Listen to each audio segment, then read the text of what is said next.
RDC, le général Amizi Koumba, dit Tango Fort, n'a pas rejoint la rébellion de Joseph Kabila. Au cours de la conférence de presse qui vient de connaître la participation du porte-parole des FARDC Sylvain Ekenge, la prétendue défection véhiculée du général Amizi Koumba dit Tango Fort a été démentie, et même les prétendus détournements des fonds lui attribués ont été rejetés en bloc. L'inspectorat général des FARDC que chapeaute le général Amizi Koumba a pour rôle de contrôler le fonctionnement de l'armée, les ressources humaines et financières, et non de manipuler les fonds publics, a-t-il souligné.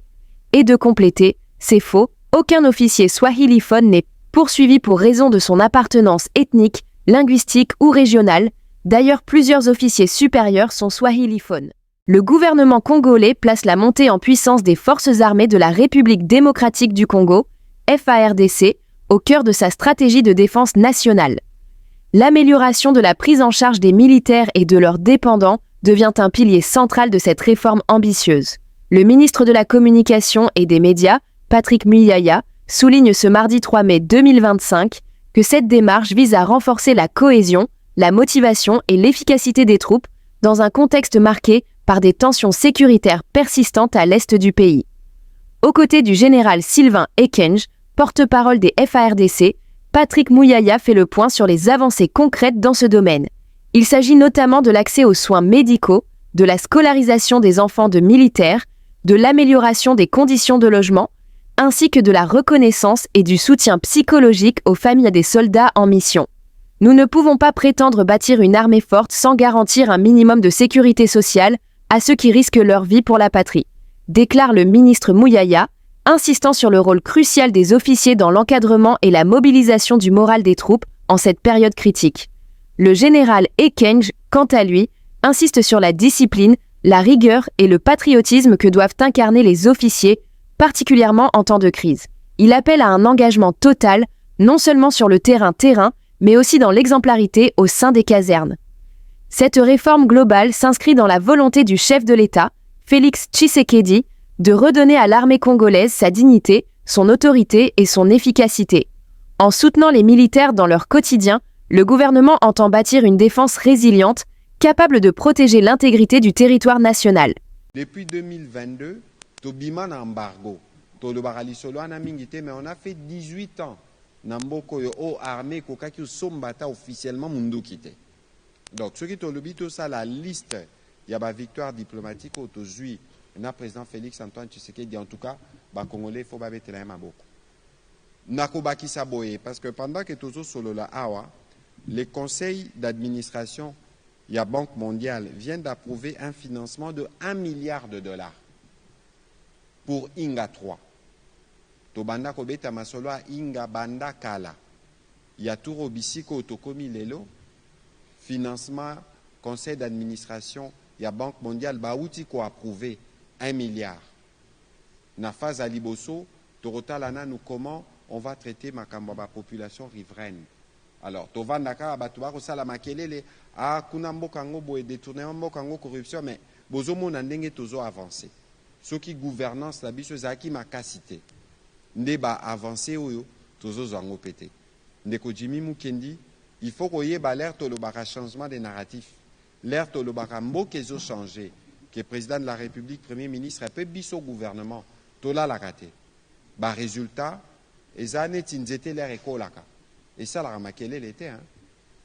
Si on a dit que les copé ça mon pépé. Tous un processus to planter belé, banzete komi koko la malin mais malin pe ba congolais, bango moko ba komo na ba dividende. Ceux qui bo moni ke ba dongolo miso, ba koma rosala biso bitumba, et zapo ba lukabacha moi frein. Mais Congo ko telema po tous un système à congolais telema. Buen, territoire de Nyiragongo, Nord Kivu. Ce mardi 3 juin, aux alentours de 17h55, un mouvement de protestation a éclaté dans le quartier de Buenye, à la périphérie nord de Goma. Des habitants ont exprimé publiquement leur opposition à la présence de groupes armés associés à l'ancien président Joseph Kabila, encore actif dans cette zone jugée sensible. Trop, c'est trop. Il est temps que ces groupes quittent notre région, scandèrent les manifestants le long de la route nationale numéro 2. Cette mobilisation spontanée reflète un mécontentement grandissant parmi une partie de la population qui perçoit cette présence comme un facteur d'instabilité locale. certains participants ont rappelé le passé douloureux de la région et exprimé leur inquiétude quant à d'éventuelles interférences politiques. Un résident de Buen confie « Nous voulons tourner la page et construire un avenir paisible. Cette région est la nôtre et elle ne doit pas servir de champ d'influence à des intérêts extérieurs. » Le territoire de Nyiragongo, frontalier de Goma, a souvent été affecté par les tensions dans l'est du pays. Ce nouvel épisode ravive les préoccupations concernant une possible instrumentalisation du climat local à l'approche d'échéances politiques importantes liées à la sécurité et à la réconciliation nationale. À ce stade, aucune réaction officielle n'a été enregistrée, ni de la part des autorités provinciales, ni des représentants de l'ancien président. La situation demeure sous surveillance et les autorités locales appellent à la retenue et à la vigilance afin d'éviter toute escalade. Dans un communiqué reçu ce mardi 3 juin par Radio Okapi, l'organisation Human Rights Watch, HRW, a exprimé de vives préoccupations concernant de graves incidents survenus à Goma, Nord Kivu, impliquant des membres du groupe armé M23 soutenu par le Rwanda. Selon HRW, ces événements auraient coûté la vie à au moins 21 civils, un nombre qui pourrait être plus élevé. Les faits remonteraient au 22 et 23 février dernier. D'après des témoignages recueillis par HRW, des véhicules transportant des membres du M23 seraient arrivés dans divers secteurs du quartier de Kazika à Goma, dans l'après-midi du 22 février. Recrutement forcé présumé. Des personnes auraient perdu la vie dans la zone ouest du camp militaire de Katindo, anciennement occupé par l'armée congolaise. Des habitants affirment que d'autres corps ont été retrouvés à proximité d'un chantier de construction voisin. Le 23 février, plusieurs individus auraient été rassemblés pour être contraints à rejoindre le groupe armé. 3 personnes auraient été touchées alors qu'elles tentèrent de fuir, selon des témoins. Le climat instauré par le M23 dans certaines zones de Goma a provoqué une grande inquiétude chez les personnes perçues comme proches du gouvernement, a déclaré Clémentine de Montjoie, chercheuse senior à Human Rights Watch. Elle ajoute que ces actes semblent refléter une stratégie coordonnée plutôt que des comportements isolés, visant à renforcer le contrôle territorial du groupe. Risque de violation du droit humanitaire. En raison de l'absence de combat direct au moment des faits et du profil des victimes, HRW estime que ces actions pourraient constituer de possibles violations du droit international humanitaire. Entre février et mai, HRW a recueilli 22 témoignages, incluant ceux de témoins directs, de proches des victimes, ainsi que de professionnels de santé. L'organisation a également analysé des documents visuels, géolocalisés et vérifiés, provenant de sources directes et de réseaux sociaux. Le 23 mai, elle a contacté un porte-parole de l'Alliance Fleuve Congo, allié du M23, sans réponse à ce jour. Témoignage préoccupant, HRW indique que la présence du M23 dans le quartier de Kazika serait liée à des informations évoquant la présence d'autres groupes armés. Des fouilles auraient eu lieu dans des habitations et des commerces locaux, ciblant notamment de jeunes hommes. Un résident du quartier de Katindo a signalé que des personnes auraient été interpellées, dont un membre de sa famille.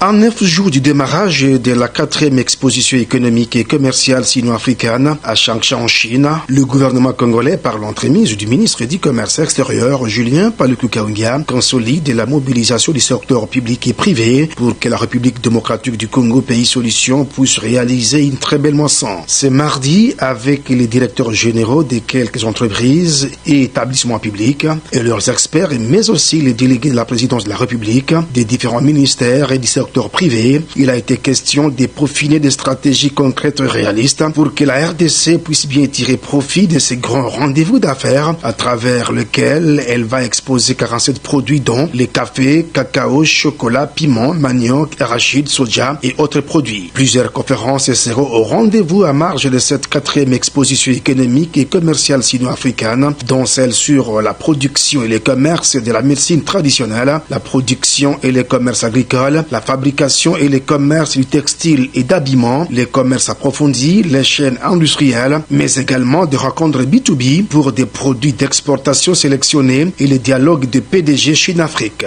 Tatine Sumbu, directeur du développement des produits assistance technique à l'Agence nationale pour la promotion des exportations ANAPEX, salue cette approche du ministre du Commerce extérieur qui fédère tout le monde dans l'objectif de faire gagner le pays. Le ministre tient à ce que notre participation dans cette 4e édition soit une réussite totale.